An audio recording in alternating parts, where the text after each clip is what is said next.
It's not you who's unattractive, it's your behavior. It often really frustrates me when I come across people who are genuinely attractive and who, on top of that, have so much to offer. People who are objectively worth a lot. And the moment they start telling me how things have unfolded, how the story has played out, I completely understand why the other person lost attraction for them. Because in matters of love, our behavior, our conduct, plays a much bigger role than our looks. Whether we want to accept it or not, that's how it is. I'm not here to tell you that beauty is on the inside, in the sense that the better a person you are, the better things will go. No, that's the Disney idea. I wish it worked that way, but it doesn't. What I'm here to talk about is something we could call psychology instead. The fact that looks matter first. Looks are the entry point into that person's life. They determine whether you get the chance or not, whether I give you the option or not. That's as far as looks decide things.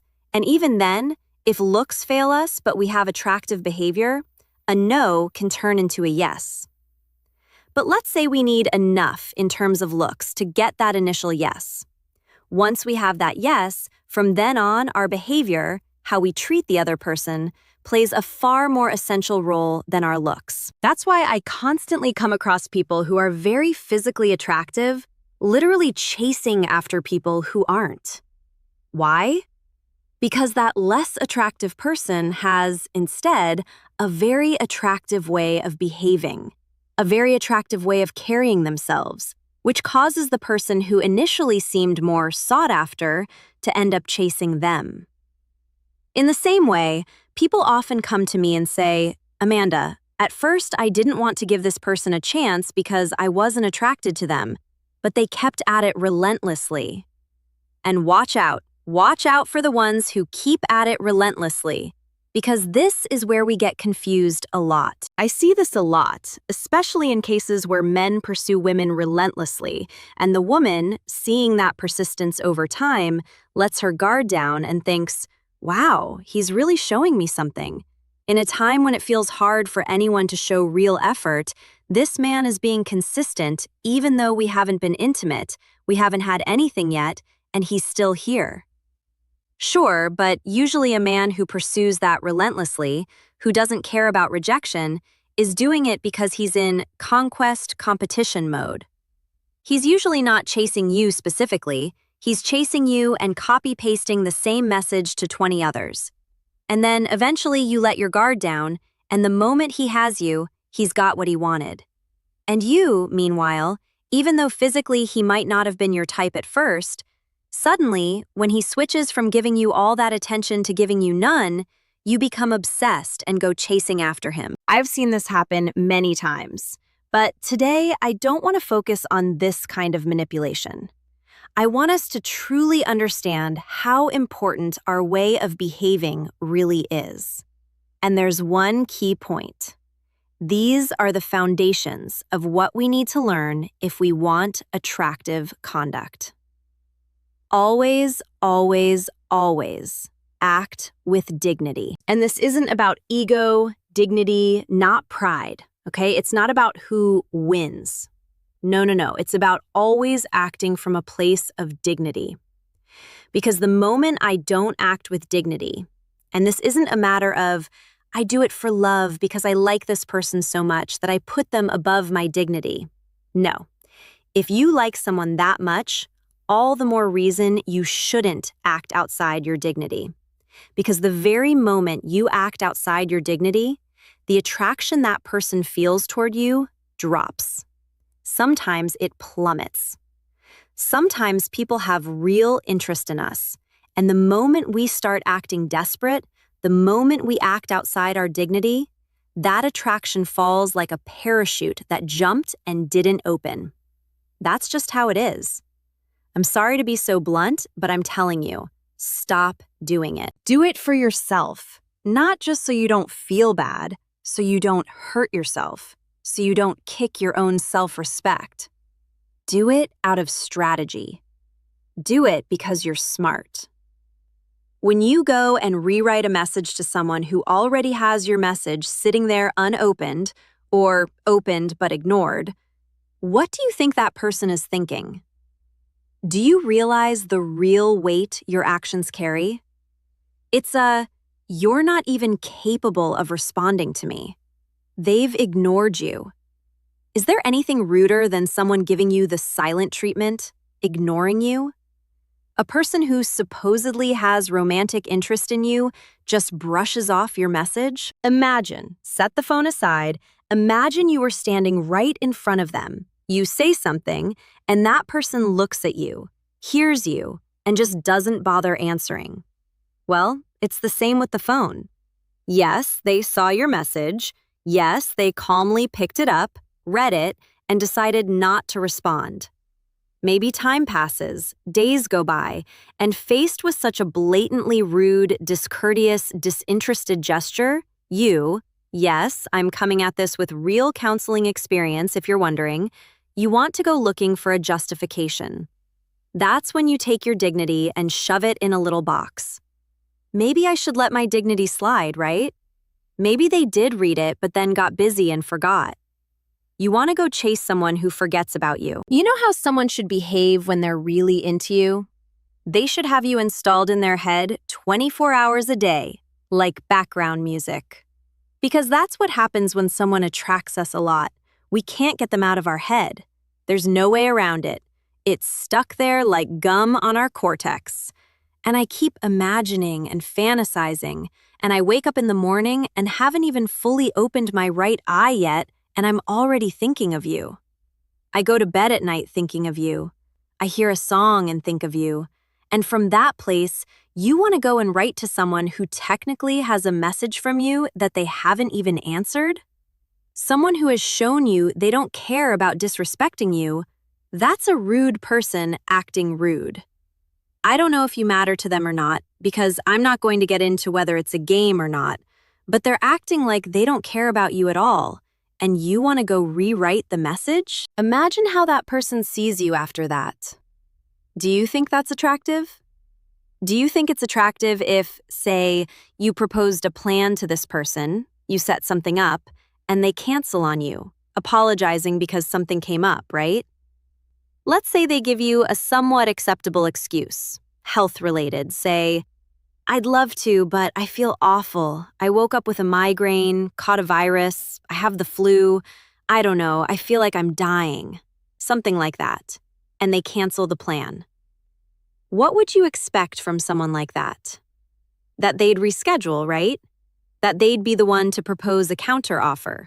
Because logically, if I want to see someone and in the end I can't, and I'm the one who suggested we meet, or I'm the one who canceled a plan we'd agreed on, it's natural that I'd be the one to suggest a new time.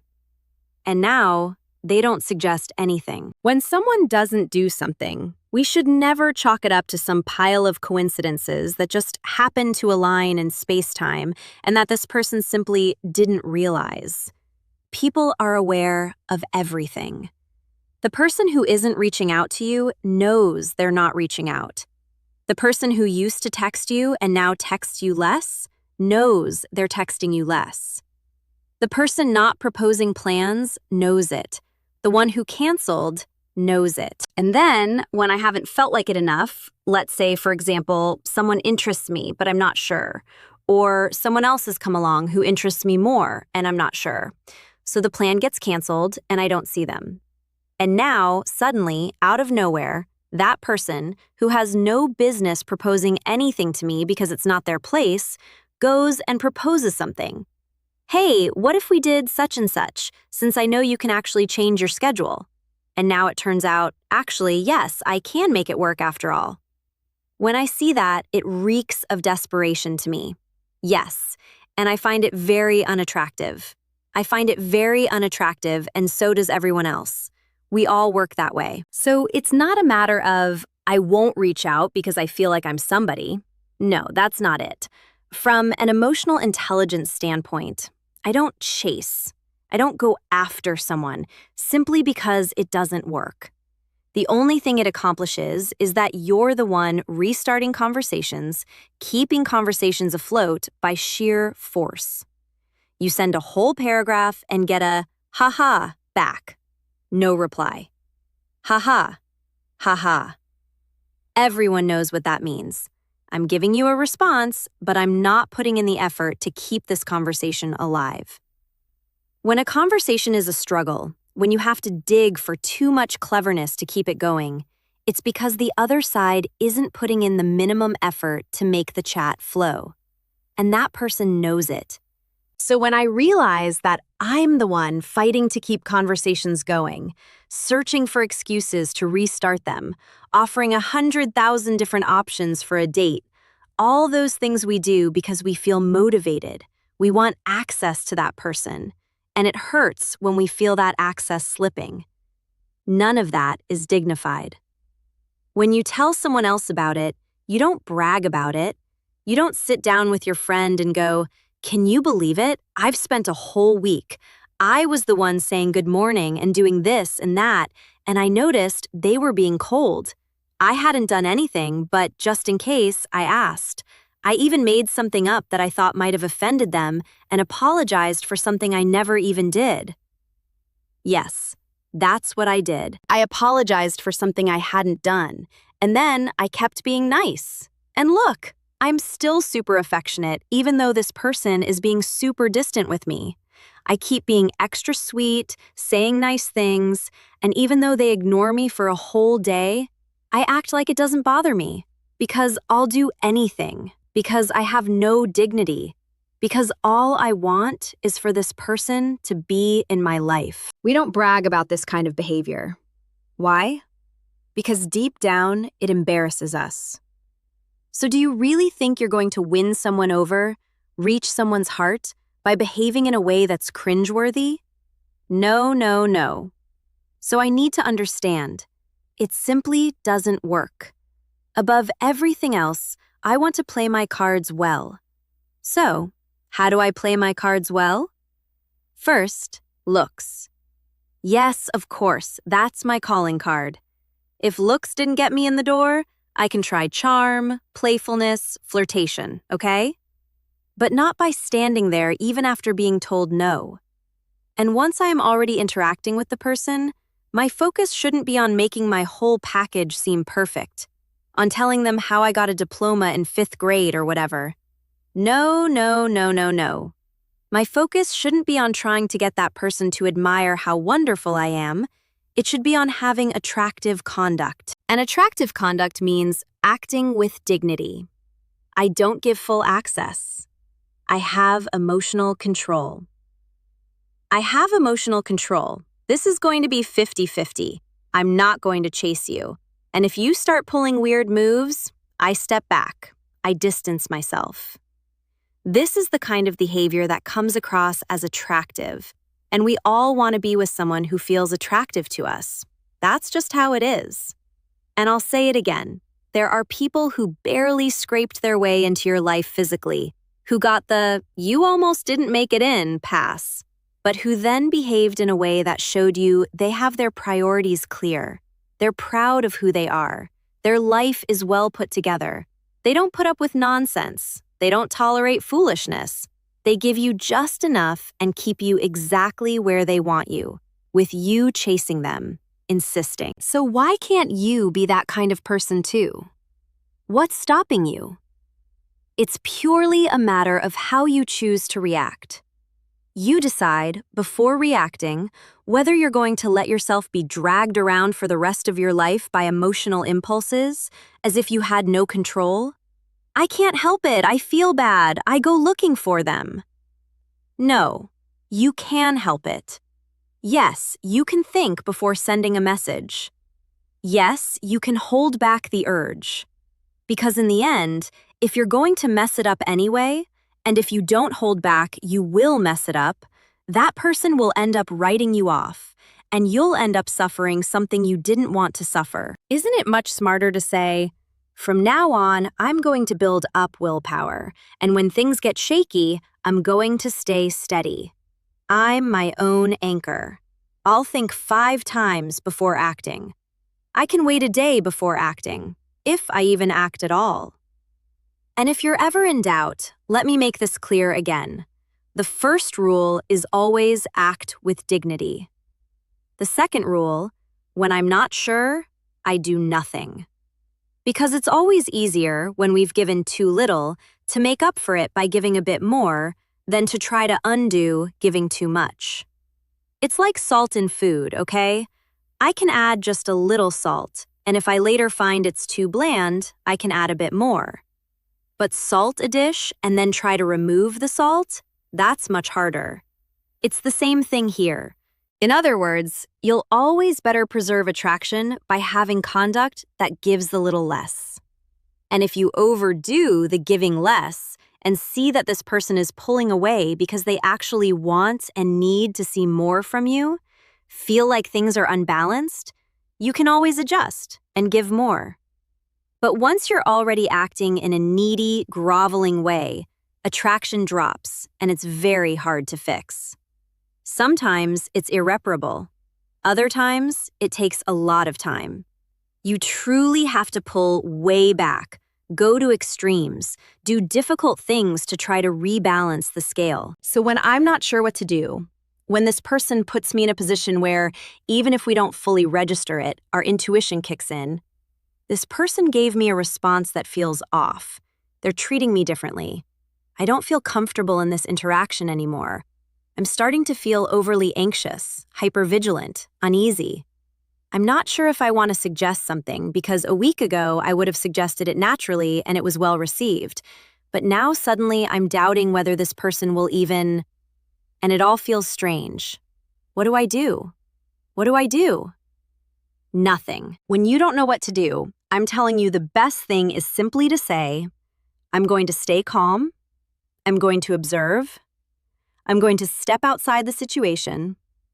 I'm going to try to get an outside perspective. And that's it. There's no rush. There's no rush. I'm never in a hurry. Never be in a hurry to act. Take all the time you need. And yes, when you feel you're about to act on impulse, driven by a strong emotion, something has triggered deep sadness and you feel you need to do something. Something has triggered anger.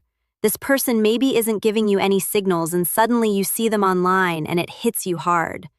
Or your message is sitting there and you notice they're liking photos of other women and you feel awful thinking, wow, this person used to be so focused on me and now not only are they not focused on me, they're spreading their attention around. I have to.